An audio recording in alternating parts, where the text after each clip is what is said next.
Okay, good afternoon. This is going to be the last session today before the museum tour and then our dinner later on. As you know, as we said before, Professor Alan Peskin was not able to be here due to a medical emergency. He seems to be doing okay now, but he's still in the hospital. At each one of your places, you should have a copy of the speech that he developed for today, which will give you some more background on General Winfield Scott. And also, Professor Walter McDougall is graciously going to give us a few minutes on General Scott and his importance in military history. Before I turn it over to him, though, we just passed out a few things. One of them is a handout on teaching military history, teaching American military history. I also wanted to let you know that Sam Watson before talked about the iPad instructional booklet that the history department at USAMA is putting out. I also wanted to let you know that FPRI and the 1st Division Museum also are going to be coming out with an ebook that will be free of charge and available on our websites called American Military History, a resource for teachers and students that should be out in the next month or so, online available, that you and your students can make use of. But without further ado, co-chairman of our history, the Madeline and Keen Butcher History Institutes, Professor Walter McDougall.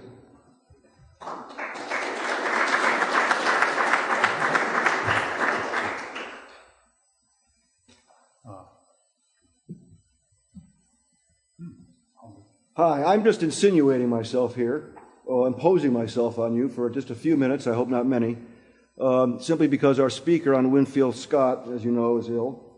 And you do have his paper in hand, and I urge you all to read it when you have leisure. But I just think Winfield Scott is too important to, thank you, there you are. He's too important to be dropped from the program without some mention. He's probably the most important American military leader between Washington and Grant, or between Revolution and the Civil War. And particularly since we had a session on Andrew Jackson, it's very important, I think, to pair him with Winfield Scott. So I'm just going to pick out a few facts from the paper and add a few more that aren't in the paper in order to just introduce him to you if you don't know him, because that's the whole point that Peskin makes at the very beginning of his paper. He says, I told people I was going to write a biography of Winfield Scott, and they all said, who? Well, this man's been forgotten. Why? Well, his biography can be briefly told. He's described in the paper as a landless, slaveless, fatherless Virginian. That sounds very forlorn. It's true his family had fallen on hard times, but in fact, he was a scion of one of the first families of Virginia, which is why he had so much ambition, aspired to live up to his background with some kind of a great career, just he didn't have the money to pursue it. He went to William and Mary for a while, and of course he also had the advantage of some political patronage in the sense of Thomas Jefferson paying attention to him. In those days, as I'm sure you all know, nobody got credentialed. We're dying of credentials in this country. But back in the early republic, almost nobody got credentialed. You were very fortunate if you got to go to have a formal education. If you wanted to be a lawyer, you read law. As a teenager, you just read books. Hopefully you'd been trained to read. And then you apprenticed with a lawyer. Andrew Jackson did that. Abraham Lincoln, of course. Physicians, teachers, none of them had credentials. And so Winfield Scott thought he was going to be a lawyer, but then when Thomas Jefferson looked for people to police the American people, to enforce his own embargo, his trade embargo, and was posting military units along the coast to prevent smuggling, Winfield Scott volunteered, got himself an appointment, and that began the longest active duty career in United States history. Winfield Scott served a as a commissioned officer for 53 years, 47 of them with the rank of brigadier general or above. Now, of course, we know that Americans were not interested in having a large standing army. They feared that an army would be turned against the people. And so we have this contrary tradition, the militia tradition. And so Winfield Scott is sort of the patron of professionalism as opposed to this militia tradition. Well, how did he wait a minute, you said he was not credentialed. How did he become the patron of professionalism? Well, his first assignment was in Louisiana. Interesting, because that was wild country out in those days, and the officers out there were corrupt, incompetent, or sly, as in James Wilkinson, who was secretly a Spanish agent, double agent, and a co-conspirator of Aaron Burr. And Winfield Scott ran afoul of General Wilkinson, and he got himself relieved of duty for a time. He offered to resign, but no, he was given some enforced leisure, as Peskin puts it, which he put to good use. Once again, self-study, devouring books on military history, military theory, and military procedure. Who wrote these books? Well, most of them were written by Frenchmen, the Napoleonic era, or some British, but reading them in translation. But he's getting his education self-taught from Europe. And then, of course, the War of 1812 is declared, and Winfield Scott gets his chance. He commanded on the Niagara frontier in the early years of the war, years that went very badly, as you know, for the United States. But he particularly developed an animus against militias. The New York State militia had been called up, but refused to cross the river in order to engage the enemy because they suddenly realized that, well, we're militia. We don't have to fight outside the boundaries of our own state, much less country. So they're all hot to invade Canada until the time comes, and then they chicken out. And Scott developed this great antipathy to amateur soldiers at that time. Well, in 1814, the Mattis administration finally wises up and makes wholesale changes in the War and Navy departments, and clears out a lot of old officers and promotes young ones, including Winfield Scott, who was made a brigadier general at the age of 27. Not quite as good as Napoleon did, but pretty good. And Winfield Scott took the knowledge he'd gotten from these European books, and he sat down and he created a small army or force of his own by himself, drilling. And once his units went into battle, of course they performed marvelously well. The British were amazed that these American rabble were behaving like regulars. And Lundy's Lane is probably his most famous engagement in the War of 1812. And he became, for a time, America's top military hero. We had lots of naval heroes in the War of 1812, but this is, finally, we have a military hero, only to be surpassed within a few months' time by Andrew Jackson and his great victory at New Orleans. And that foreshadowed really a kind of 50 years. This is about a 50-year divide in America between the ideal of professionalism and the myth of the citizen soldier, the militiaman. Now, this split, we learned this morning in the Andrew Jackson talk, has perhaps been overdrawn. That Andrew Jackson encouraged, or at least did not get in the way of the professionalization of the Army, and Scott's professionalism didn't always serve him well. So maybe this divide has been exaggerated. We exaggerate many things in the classroom to make things simpler and to make an impression on students. But at any rate, Winfield Scott really does deserve the reputation as the individual who did probably more than anyone except for a commandant or two at West Point to professionalize the United States Army. He wrote, after the war, he wrote drill instructions, tactical manuals, and of course his great magnum opus, the General Regulations for the Army, known as Scott's Institutes. This is a how-to book for how to run an army. all aspects of an army, tactics, but also logistics and discipline and everything else. And a modern business historian, has called this book, quote, the first comprehensive management manual published in the United States, unquote.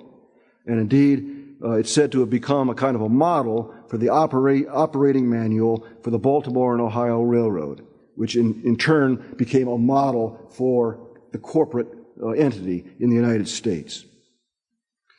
His professional tactics didn't serve him well in the Seminole War in Florida, where he went down there with a kind of a plan to replicate Hannibal's campaign at Cannae, and he was going to surround the Indians and put the rebellion to rest. And of course, it turned into a fiasco. But during those interwar years, he also served as a military statesman of high order. Whenever there was trouble on the frontier, presidents would invariably turn to Winfield Scott, send him out there, cool those people down, keep the peace, which he did in the nullification crisis when he raised troops to back the so-called force bill in case it was necessary against the South Carolinians. He observed on the New York-Canadian border during the Canadian Rebellion of the 1830s to ensure that American citizens didn't violate Canadian sovereignty and start trouble with the British.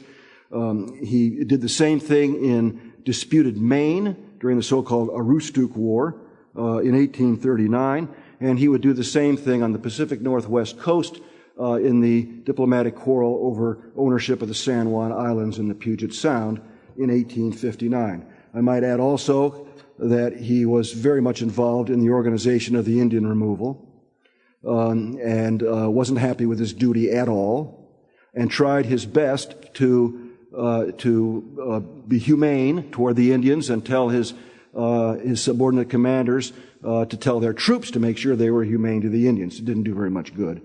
The whole thing was utterly underfunded. Talk about an unfunded mandate. But he did his best. And then, of course, he became famous, even more famous, with the war in Mexico. The Mexican War is hugely complicated and fascinating. It's too bad we don't have more time to talk about it. Combined arms were really pioneered in the Mexican War, and Winfield Scott had a good role to play in that. The United States Navy and the Army coordinated magnificently in the seizure of Veracruz that allowed the Army to get ashore in the first place. But his strategic plan, once he was ashore, was to make straight for Mexico City along Cortez's invasion route. Sounds simple, but of course it wasn't. There were mountain ranges. There were many, many miles. There were virtually no good roads in Mexico. And it was an extraordinary campaign. In 6 months, he marched about 300 miles. He fought 7 major battles against armies that were always larger than his own. And it was this campaign that earned him the plaudits of the Duke of Wellington, who called it a campaign unsurpassed in military annals and called Winfield Scott the world's greatest living soldier. Of course, he had some help. He had some extraordinarily talented young West Point graduates under his command, including Robert E. Lee, Ulysses S. Grant, and William Tecumseh Sherman. I'm sure you've all seen his entry into the famous painting of Scott's entry into Mexico City, and you'll see in the distance the Stars and Stripes. That's the first time the Stars and Stripes ever flew over a foreign capital. And that was the war in which the American flag truly became Old Glory, beloved of the American people. Thousands of, all of a sudden, flag manufacturers sprang into business, and they couldn't manufacture enough flags to sell to the American people who wanted to wave the flag in a war that many Americans would come to condemn later on. But Americans engaged in a kind of an orgy of patriotism over the fact that their flag was flying over foreign territory. Well, oh, by the way, he also, after occupying Mexico City, very quickly clued in, Scott did, to the danger of a guerrilla war insurrection on the part of various Mexican factions. And he warned President Polk, we got to get out of here. We conquered Mexico, we're in Mexico City, but you got to pull this army out of here before all kind of hell breaks loose. And luckily, thanks to the peace treaty, we were able to do that. Well, he would continue, of course, as commanding general of the army all the way on down to the Civil War. The article, however, neglects to mention that in 1852, the Whig political party, that had never had any success except when they nominated a military hero, prevailed upon Scott to be their candidate. He didn't get the good advice that Pershing got. Don't do it or you'll be forgotten. Instead, Winfield Scott allowed himself to be nominated for president. Unfortunately, the Whig Party was on the verge of cracking up in 1852. The platform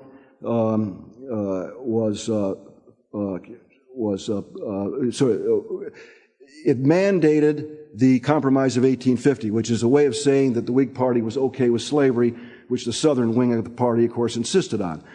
That platform alienated many Northern voters, while Scott himself, who was anti-slavery, despite being a Virginian, alienated many Southern voters. He ended up winning 4 states. I'll leave you to figure out which ones they were. Now, Scott also was damaged, I think, in this campaign by his personality. The fact is, he was, we've lost it. Maybe I pushed the wrong button. What? Okay. Well, forget about it. He was pompous. He had a certain pride about him. But Scott had another weakness as a candidate, political candidate: candor. Winfield Scott, as a good Virginia gentleman, took honor very seriously, and he tended to tell the truth. He tended to tell the truth. Well, I'm not saying anything about any other individual in American history, military or political, but telling the truth can get us into trouble. And Scott disqualified himself, shall we say, from political office. But he remained as a general. He's still respected highly, promoted to lieutenant general, brevet, in 1855 by Congress, the first lieutenant general since George Washington. And then, of course, as you know, in 1861, Scott was still on board as the commander-in-chief and devised a plan for how to wage the war against the Southern Rebellion. Journalists called it the Anaconda Plan. He didn't ever come up with that name, but he certainly did advocate a plan of blockading the southern coast with the United States Navy, seizing the Mississippi River, securing the Ohio River, and seizing the Mississippi River, and then squeezing the Confederacy slowly to death. I don't know that that plan, in general terms, turned out to be the plan that won the Civil War. Only I don't think it could have worked the way Scott wanted it to work, because he was hoping to avoid major battles that would inflame the South and make this war horribly bitter. I have a feeling that the impatience of the American people, North and South, let's get it over with, let's win, the overconfidence as well of the American people was such that the big battles were going to be fought. So even though Scott's Anaconda Plan sort of turned out to be the grand strategy, unfortunately, the long, bitter, and bloody war was necessary anyway. So why has he been largely forgotten, old Fuss and Feathers? Well, his pomposity. He was a kind of a strutter. The fact that he fought in the Mexican War, which turned out to be a very unpopular cause with free soilers, and we're ashamed of it today. So on and so on. I think and the fact that he ran for president and got clobbered. All those things explain why Winfield Scott has not gone down in history the way perhaps he should have. But the question that I have that hangs in the air is, could Winfield Scott, or and many other great military leaders that we read about in the 19th century, could he even serve, much less rise to the top in today's professional, bureaucratized military? I don't know the answer to that, but I suspect it's no. Thanks.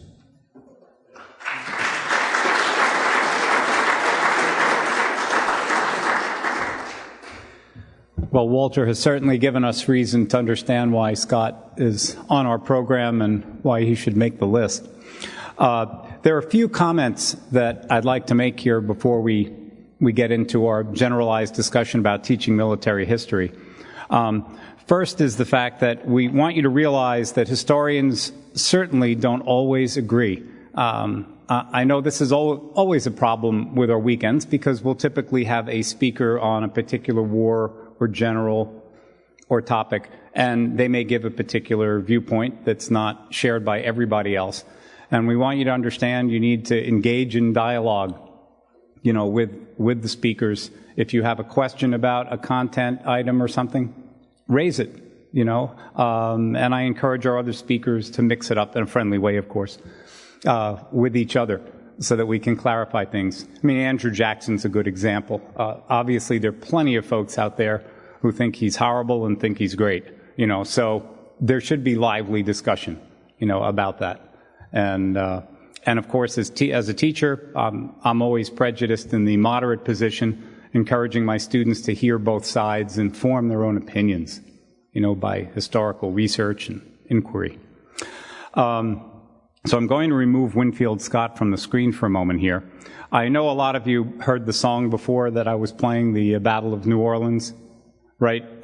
Johnny Horton, all of you familiar with it? I was concerned that some of you perhaps have not heard the Canadian response. I thought this might just cheer you up for a moment. A group called the Arrogant Worms, which is kind of a Canadian capital step, but not really.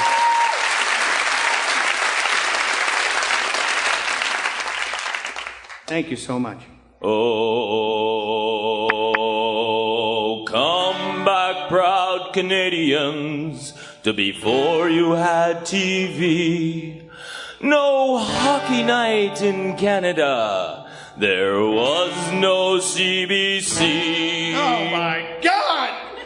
In 1812, Madison was mad. He was the president, Well, he thought he'd tell the British where they ought to go. He thought he'd invade Canada. He thought that he was tough.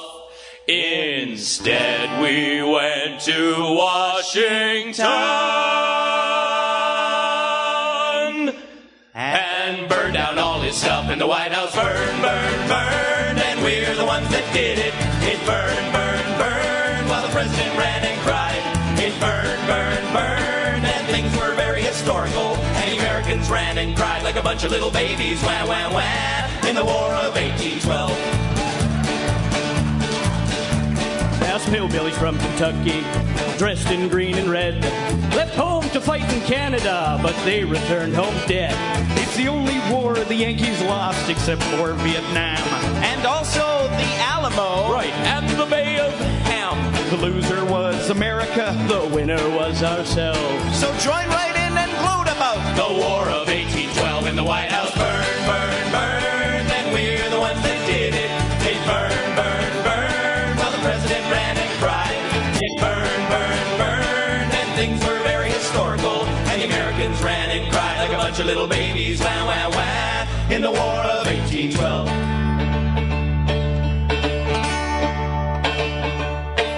In 1812, we were just sitting around, minding our own business, putting crops into the ground. We heard the soldiers coming, and we didn't like that sound. So we took a boat to Washington and burned it to the ground. Oh, we fired our guns, but the Yankees kept it coming. There wasn't quite as many as there was a while ago. We fired once more, and the Yankees started running down the Mississippi to the Gulf of Mexico. Whoa, whoa, whoa, whoa. When they ran through the forest, They ran through the bushes where the beavers wouldn't go. they ran so fast they forgot to take their culture Back to America and Gulf and Texaco. Whoa, whoa. So, if you go to Washington, its buildings clean and nice. Bring a pack of matches and we'll burn the White House.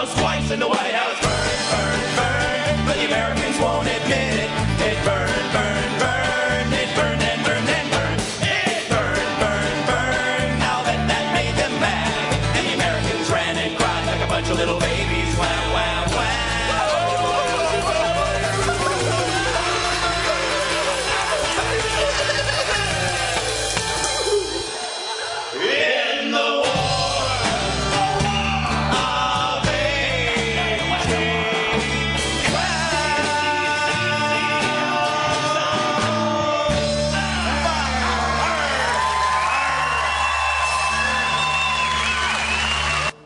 I don't think I'd want it for a ringtone, but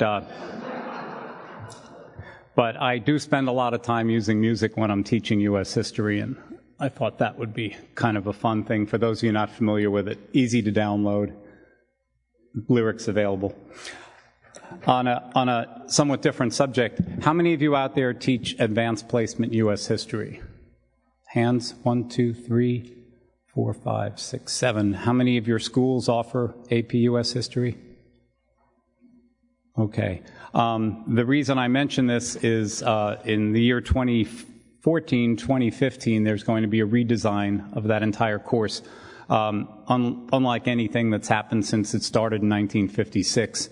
And the current course right now bills itself as not being a military history course. In other words, you can teach military history, but it does not spend a lot of time evaluating military history. Causes and results of wars are the most common questions that appear on the exam. In the redesign, the entire focus of the course and exam is changing to historical skills, inquiry techniques, and major themes. And the content is far less prescribed than has ever been the case, and the exam itself and the questions are changing. And one of the ironies of this is this does open the door to teaching some military history in the course now, because the depth that's provided in the course will be up to the individual instructors rather than the full content of an entire survey. So while not everybody's going to be pleased with this redesign, and I'm not quite sure where I stand on the subject myself, but I'll be adopting it since I do teach for it. I do think there will be the chance here for people to offer a much greater depth of military history in a particular theme. So if you'd always wanted to do that 2-week unit on the Civil War, involving strategy and tactics and so forth, it will now be available to you because you won't have to literally cover a full survey content in all areas. So it's just something to keep in mind, and if any of you have questions about this subject, you could see me later on. I have been retrained for the redesign, so I'll be glad to share with you. Michael and I and Walter, we're here now to try and engage you in a discussion about teaching military history and teaching about great man theory versus social history and how all of this can be incorporated in your courses. We'd like to know what's going on in your own districts. Everyone's got a microphone out here. We will have handheld mics as well. And who'd like to begin? Again, we're talking about what do you do in terms of teaching about the subject of this weekend, for example? I mean, we'd start right there. What do you folks do about these captains? Do you specifically teach Andrew Jackson, George Washington, Winfield Scott, or do you teach just where they are in a particular historical unit that you're covering, or do you not focus on the individuals at all? Just turn your placard, press your button, and speak. Go. I'm infantry, so I'll take the lead here. But if I could just make a general comment, I think we all realize we've got a big challenge to do this. The difficulty I have is getting students to connect. Where I'm in Virginia, I have a lot of resources that get me places. But the one thing that I remember, the one thing that kind of pulled me up as an instructor in trying to take the students to places and stand on the ground and tell them what happened there and trying to get them to connect was standing at Redoubt number 10 at Yorktown. And I was standing there saying it right here was where our history was, or our freedom was secured. And I guess I went on a little bit, but one young lady in the back raised her hand and said, you know, Colonel King, you're excited. Should we be? And that really kind of pulled me up because I realized that they weren't, we weren't being able to connect.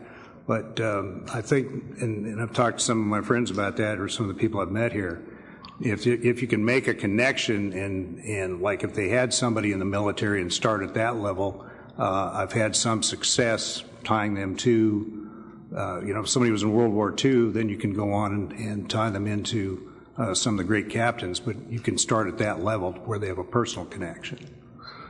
Okay, thank you.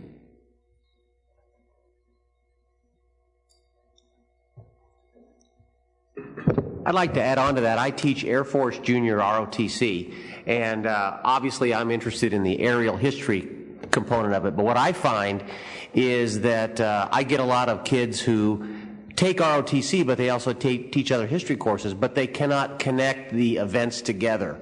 As an example, one of the questions I ask is name one weapon that was used for the first time in World War I, and you'd be surprised how many times I get the atomic bomb.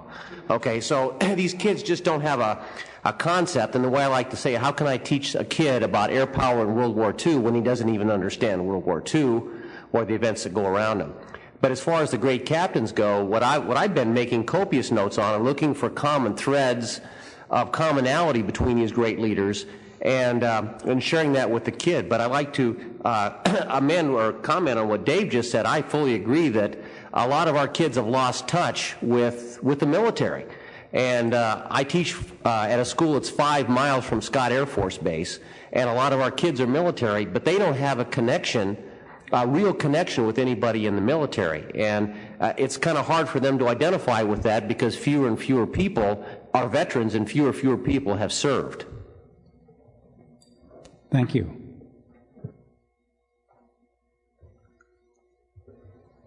I don't have a military history course or anything like that, so I only teach military history in the context of teaching world history, which is my primary focus. But I spend a lot of time trying to connect our students to the role of great leaders in history, especially George Washington's one of my favorites. I was glad we got to speak about him. Because I've traveled to a number of countries now with the military trying to set up some governments in Africa, in Iraq, in Kosovo, and they need a George Washington. And how do you find a George Washington? I don't know how you find a George Washington. If they could find a George Washington, it'd be great. How do we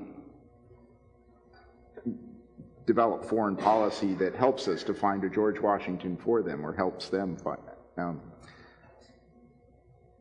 so we spend a lot of time talking about those sorts of things. What was his role? And also on citizenship and the role of citizenship, and how these great leaders provide a role model. We heard some talk of, who was Grant emulating Taylor, right? And, we hear about other leaders who have emulated George Washington. Ho Chi Minh, great fan of George Washington's. And I try to make those connections in the context of world history.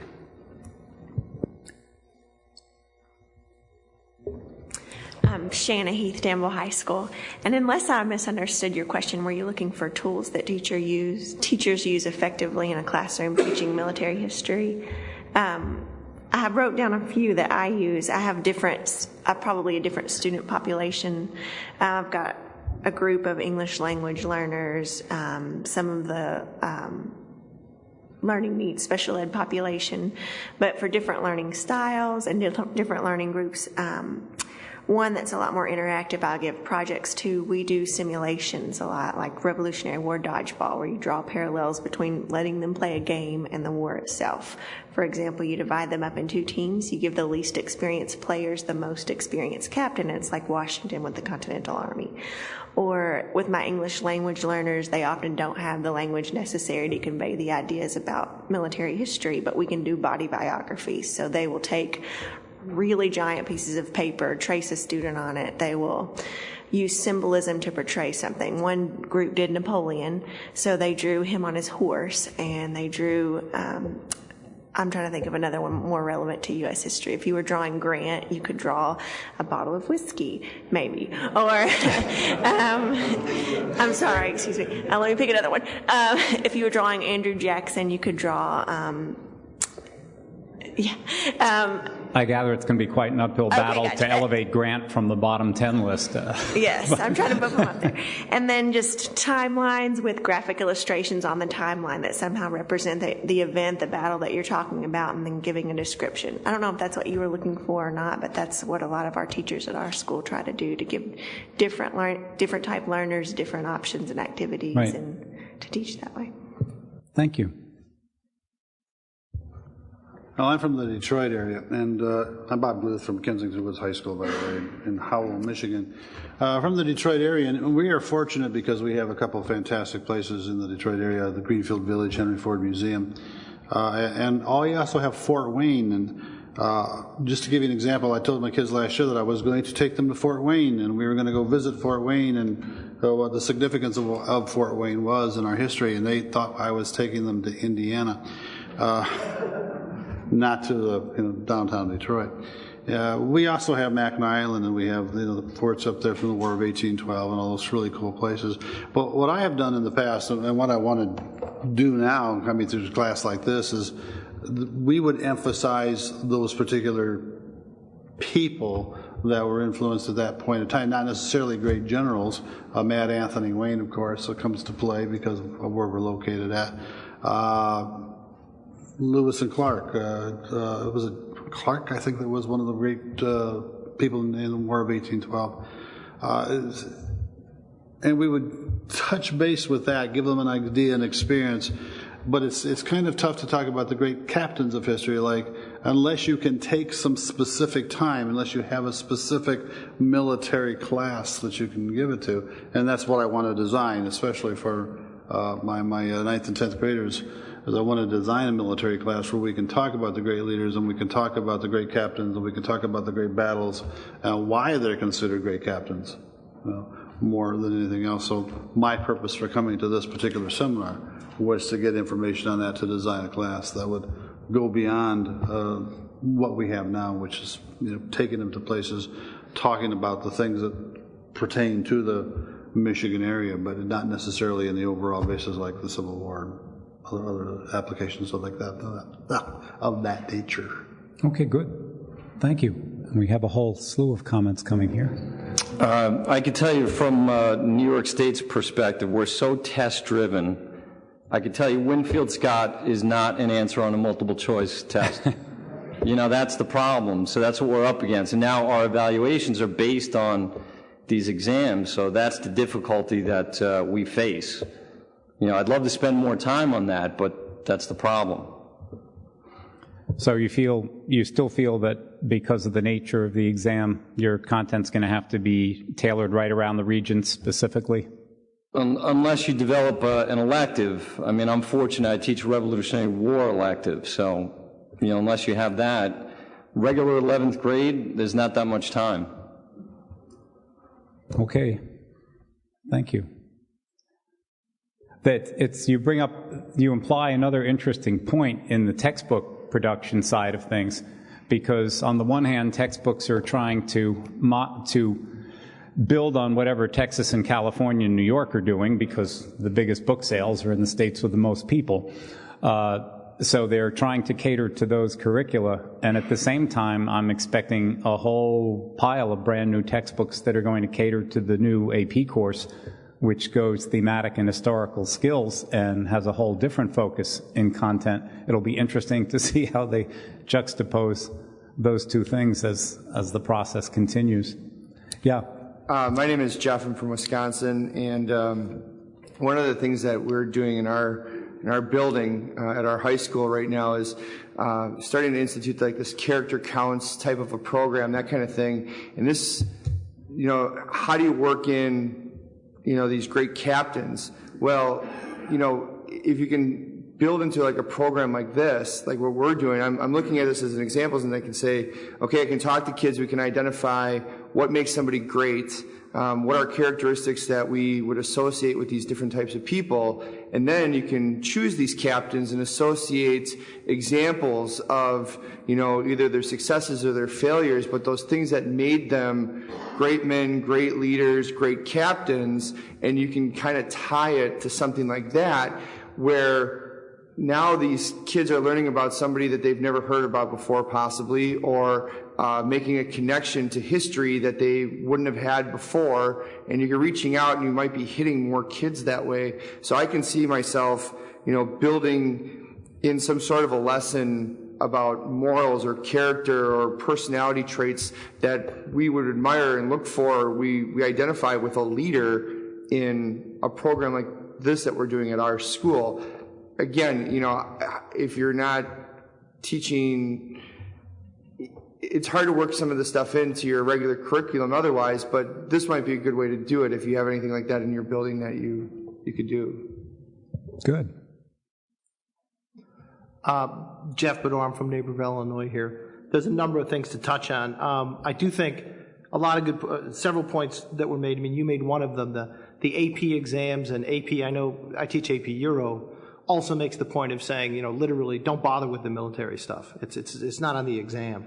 Or the fact that we're increasingly driven by standardized tests that tend to stay away from military history writ large. And then there's an intersection here. I've heard Colonel Herbert speak about this in the past and write about it as well, that there's a reluctance oftentimes among faculty who have no military experience, or either serving or just generally, to teach the subject, either because there's some sense that to teach it is to somehow be an advocate of warfare as a solution, which strikes me as absurd on its face, but that's a different issue. Or the fact that there's a political component to it. Now, the way we solved all of that was we have an elective course, which is specific to military history. And I think that's, given all the other constraints that are sort of come to bear on it, that's the only viable solution that I see to some extent, particularly because of the standardized testing. But I also recognize that given financial constraints right now, that's an unbelievably difficult uphill climb for a lot of people. We did it 10 years ago, and it was tough. Yeah, I think, on the upside, for people really interested in the subject, having an elective like that's great. On the downside is you still want the whole general population to have some idea of what this is all about. It may be a small percentage that actually serve these days, but obviously we're all dependent on it. Yeah, it strikes me as it's a difficult thing to get your arms around when you consider that, I'm teaching freshmen, for example, in an ancient history course who are 4 years old? And in the last 10 or 11 years of their lives, their country has been at war, unceasingly. So to the extent that it's, sometimes considered not a viable subject, I find that rather bizarre, to put it mildly. More specifically on your question about the great captains, the way we deal with issues like that is that our course is a survey course that actually starts in the ancient world. So by the time we get to the kind of people we're talking about now, we've already talked about leadership generally, military leadership, so it becomes a conversation that turns on, is there a difference in military leadership in America, in the Republic? Do we look for there are maybe some qualities of leadership militarily, generally speaking, but is there something more, or is there something required that's different if it's actually American leadership? And you wind up with some very fascinating discussions about that. Good, thank you. What I try to do in my school is I do Veterans Day and 9/11 programs, and I bring the actual people into the school. And where's your school? At Rocky Point on Long Island. And we've had people, we had one man, he liberated Mauthausen concentration camp, and I brought in one of the people that he liberated. And I don't know what the odds of that is, but it's pretty interesting. The kids just they eat that stuff up. They see, the speakers, and they hear their stories. And we had another man who was a combat surgeon, I guess in the movie that was depicted in We Were Soldiers. And, we show clips on that. And this past year, we had 3 Vietnam vets. And I actually showed a clip of Forrest Gump and with the fighting and stuff, because they've seen that movie 1,000 times. Yeah. And even the Vietnam vets were getting choked up during the fighting scene. And they kind of compared and contrast their own experiences. And I guess I'll probably show Platoon next year. I just taped it off of TV without the F-bombs and all that stuff in there. Yeah. But it's a challenge. I mean, New York State, it's pretty bad right now, just probably with a lot of other states across the country. And just talking about War of 1812 as an example, the only question I could really remember on the Regents exam is the Hartford Convention. And and that's about it from that. And, sometimes, talking about the military history, they think of it as being a negative. Like, I had gone to school for a second master's degree in military history through Norwich, and I had a fight with my administration to get that. And their argument was, well, you don't teach this all the time. And my, response was, you don't teach 100% of any type of history all the time. And it was pretty funny. I had my union rep next to me. We almost started laughing. And after a couple of days, they said, you may take that course or that program. So. You remind me, too, I have a list of about 20 films that deal with military history that I show film clips from. The only one I show a long film clip from is Saving Private Ryan, the first 26 minutes. But, provided you can get past the cursing issues with your school district, a lot of these films, inform the kids really well about the experience. I would definitely bring in the veterans in the community, especially if you do have some war and terror veterans that are willing to speak, because we have been, since 9/11. Yeah. And, I live on Long Island. I'm not too far from the city. And for us, 9/11 was huge. So it's something that the kids, when they see the veterans or they see rescue workers come in, that's always a big deal. We had one local story, Michael Murphy, and his story's coming out now in a movie called Lone Survivor through the book that Marcus Luttrell wrote. And they're actually getting done with filming it now in New Mexico. And his father lives only a couple of towns away from our school. It's the story of the all-American kid that did right in Afghanistan. And, he did his duty. And it's an unbelievable story. It should be coming out in the fall. And, so you could bring these stories in. It's definitely a good thing, and depending on the administration that you have, Thank you. So. Michael Weber from Festus High School in Missouri. I'd just like to comment briefly on some of the discussion raised over here by these gentlemen about getting these kids to connect to some of this content. And it also ties in with what you were saying regarding September 11th. I'm finding it's a topic that I typically use year in and year out. And this year I started to really realize how little my sophomores know, simply because they were so young. And the further away we get from September 11th, I'm having to adjust a lot of the discussion based on the fact that these kids, again, have spent their entire lives with Americans involved in Iraq and in Afghanistan. And I don't know if it's just this is the status quo for them now, and that's what makes it difficult for them to connect. It makes it difficult for them to really grasp, maybe because it's just part of the everyday. I remember being 13 years old watching Desert Storm on TV, and just being blown away by what I was seeing. And of course, it goes without saying, we all remember the impact that 9/11 had. To bring that experience up in the classroom, it's just something that I have to be aware of. It's not only a changing world, but every single year we're going to get more and more students who just simply do not remember. for their age. So I think that's something to take into consideration whenever we're trying to figure out how to make these kids connect to the material. Thank you.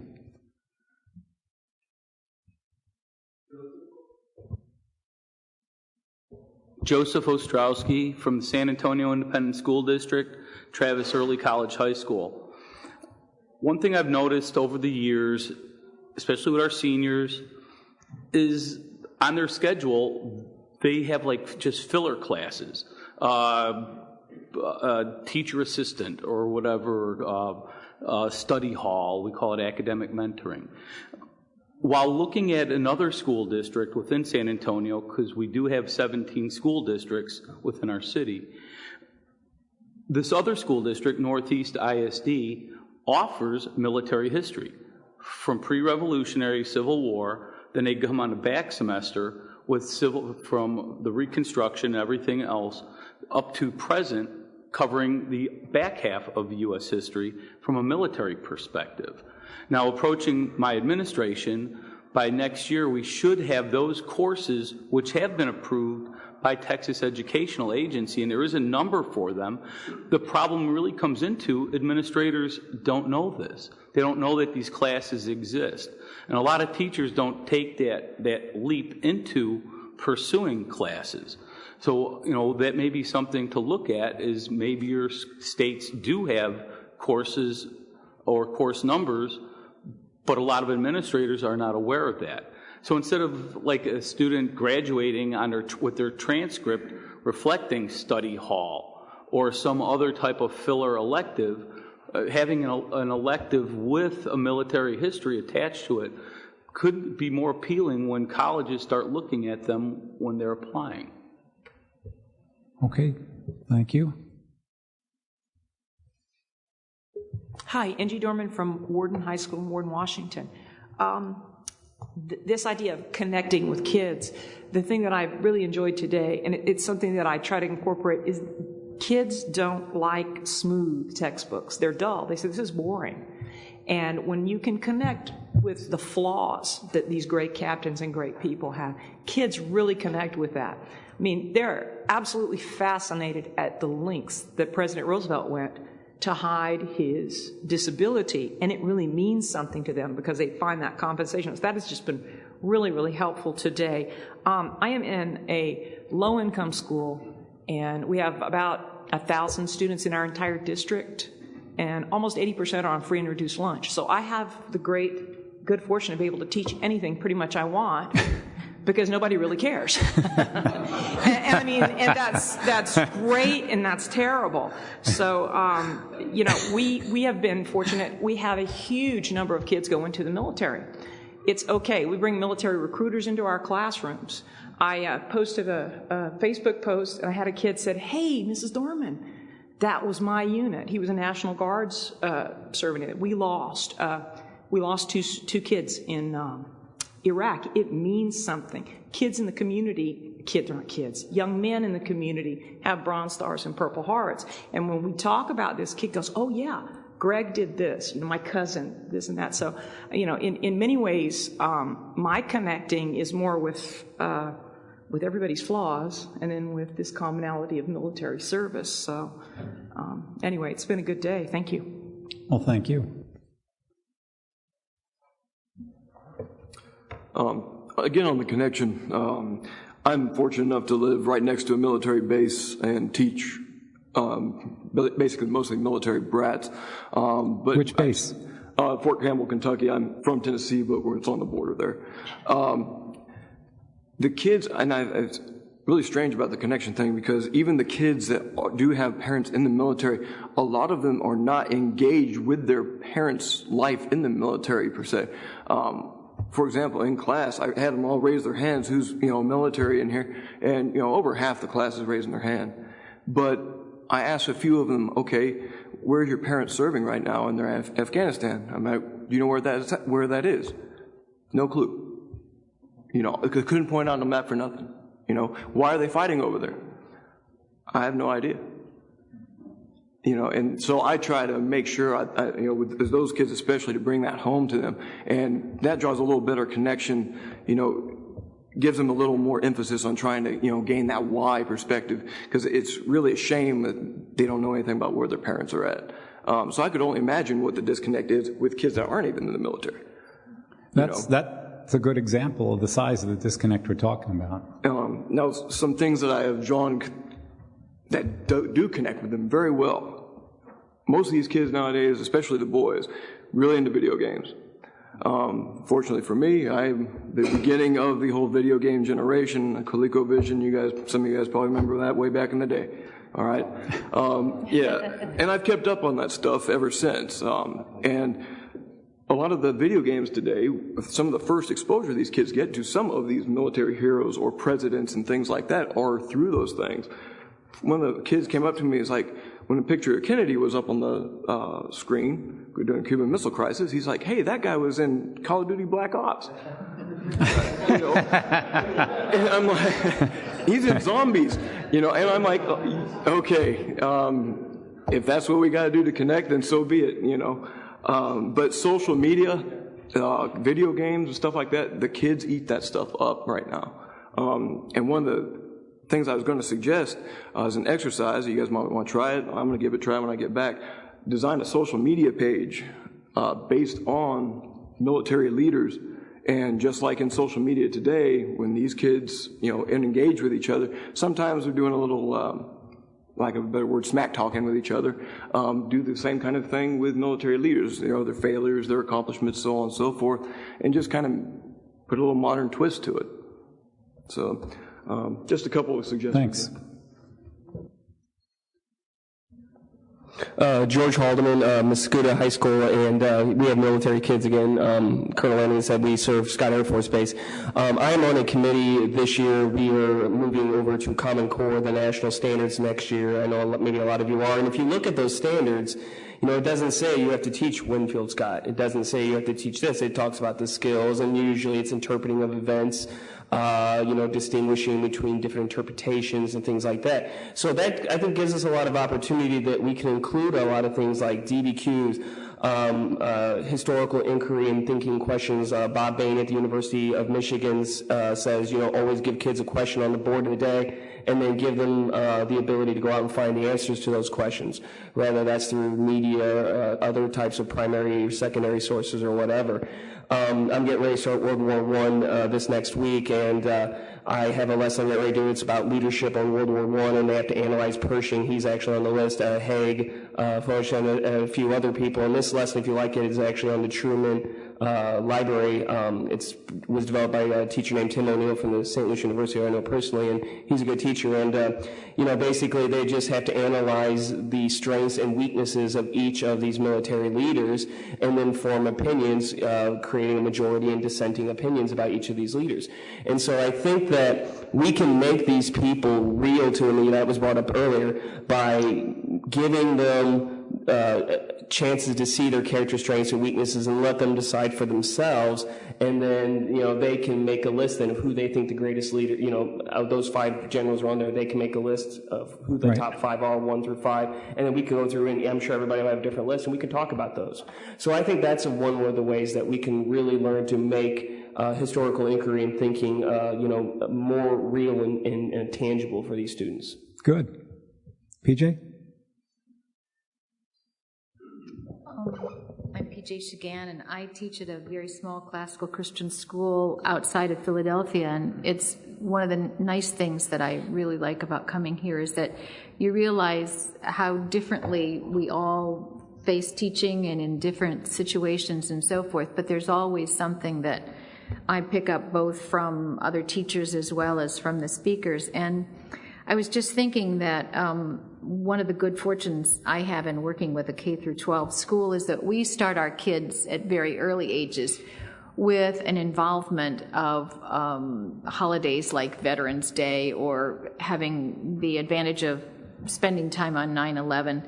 And so at younger ages, we don't get this terrible dearth of knowledge by the time they're in high school and so forth.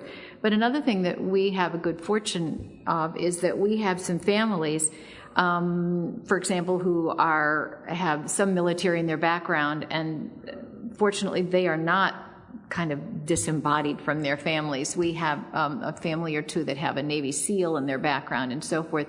So they are very interested, and we try to use that as an opportunity for learning, both in terms of a mission, what does that mean, and where are they stations, and we try to teach it in a broad sense, in the sense that you're talking geography, you're talking mission, you're talking political systems, you're talking objectives, and you try to give, at least for us, we try to give a broader picture of that, in addition to the fact that we really are interested in families, and we've organized to send out boxes when we were sending things to Iraq and so forth.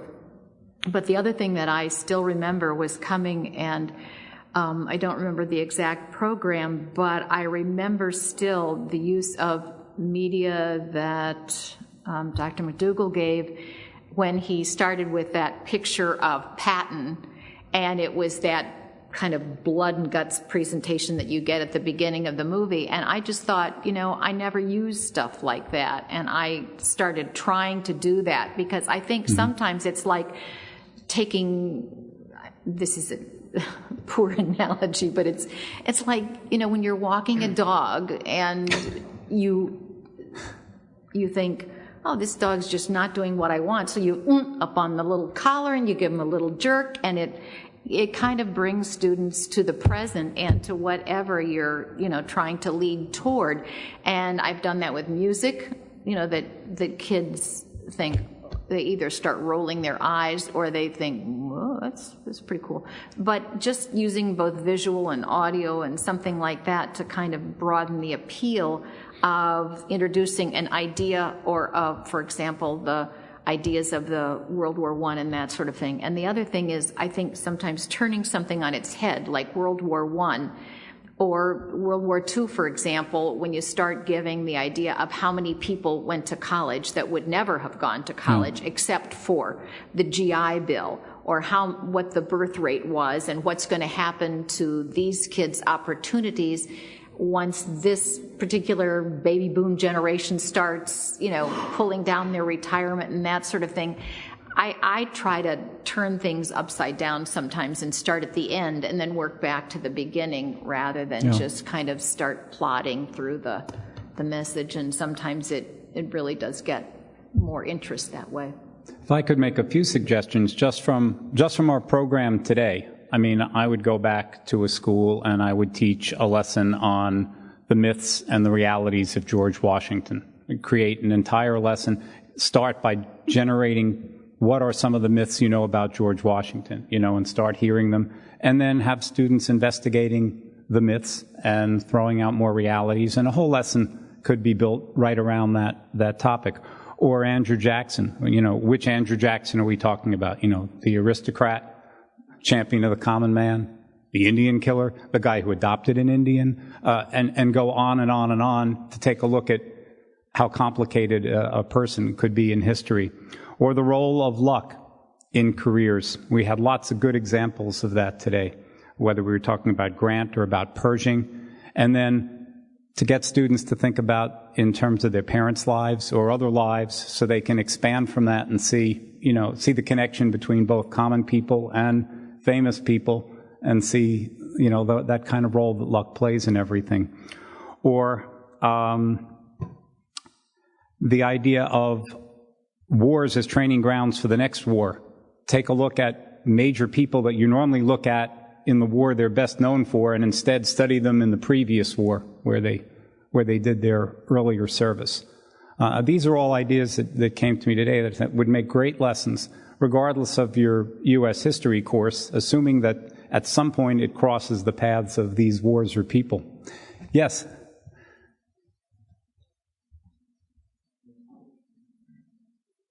It'll take a second to get live. Okay. You mentioned George Washington, and I just wanted to throw out there a George Washington lesson that I always use with K-12 kids, and this has worked with elementary, middle school, and high school.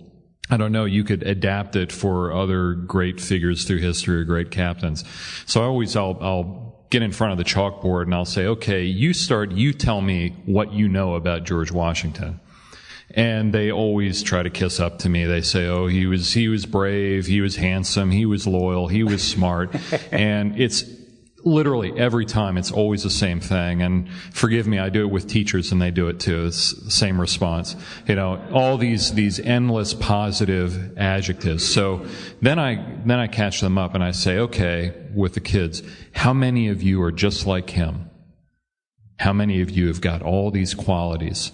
And if they're honest, it's really great, I think, especially with middle school kids. You kind of see them pause and they look at themselves and they're thinking, oh man, I just failed my last test, or my girlfriend just dumped me, or this acne is driving me crazy, or, I'm living at home and I've got my mom, I don't have a dad, or, we're really struggling to make ends meet.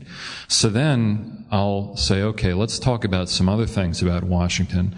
Single family home. He was afraid sometimes. He had scars on his face. He had all these other, disadvantages and personality flaws, characteristics. I say, you know what? He started the same place that everybody else does. And he took this journey, and how he changed and how he became better. You can take the same journey. And I think some of you were making comments about talking about flaws and talking about personal connections. I think that personal connection with any individual in history is probably the most important thing that you can do. Thank you very much. Let's see if I can, I think I'm back on here. I could play one more brief thing for you here now. Are you familiar with this is on Alexander Hamilton. I'm thrilled the White House called me tonight because I'm actually working on a hip-hop album. It's a concept album about the life of someone I think embodies hip-hop, Treasury Secretary Alexander Hamilton. You laugh, but it's true.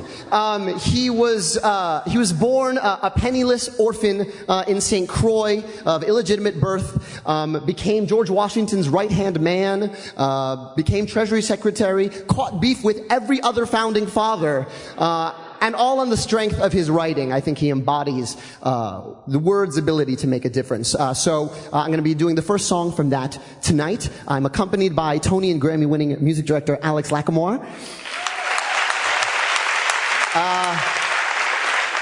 Anything you need to know. I'll be playing Vice President Aaron Burr, and snap along if you like.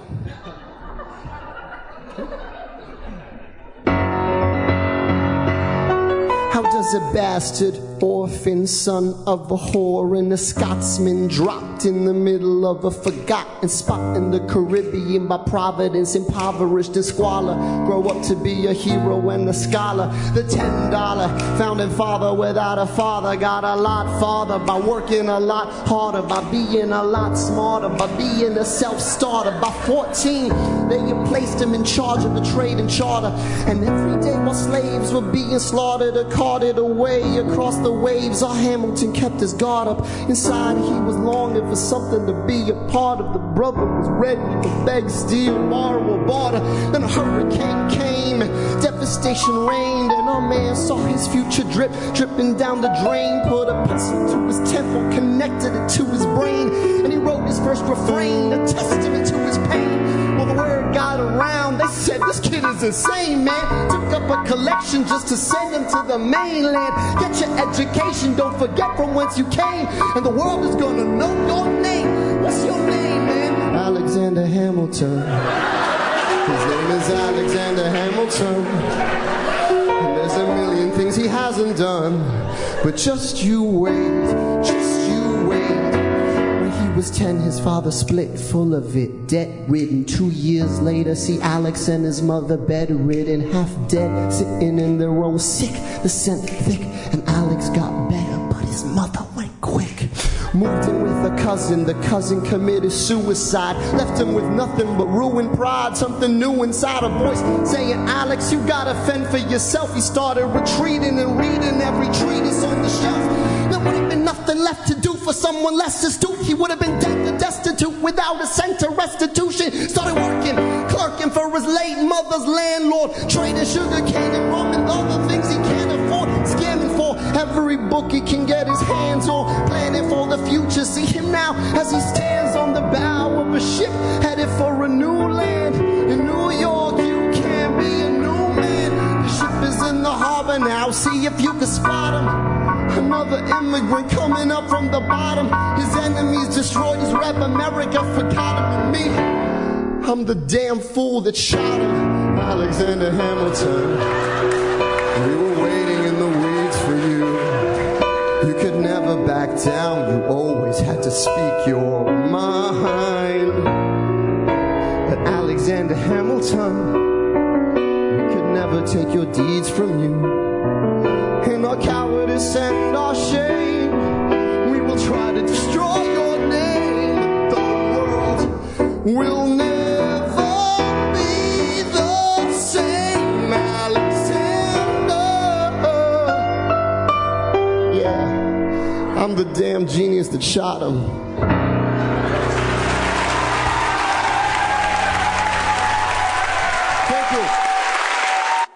I couldn't resist playing that after you just made the comments about Washington's adversity.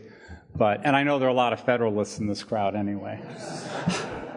We had a few more comments before I'm going to turn this over to Paul Herbert and tour the museum, an amazing museum.